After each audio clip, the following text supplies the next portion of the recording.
Now I'm on part of the trail where there's an accumulation of these incredible, I presume it's some form of ginger blossoms.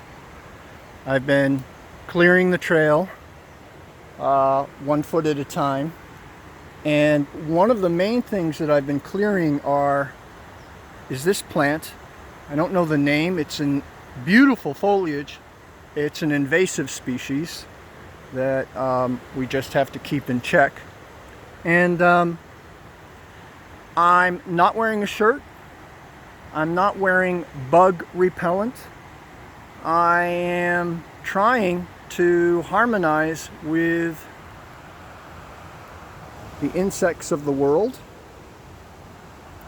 and to stop being an enemy to nature. So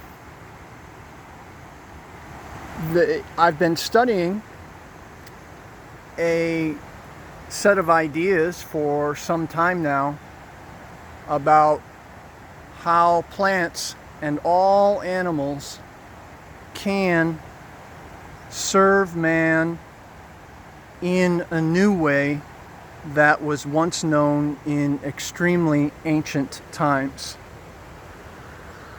So maybe the insects can become our friends.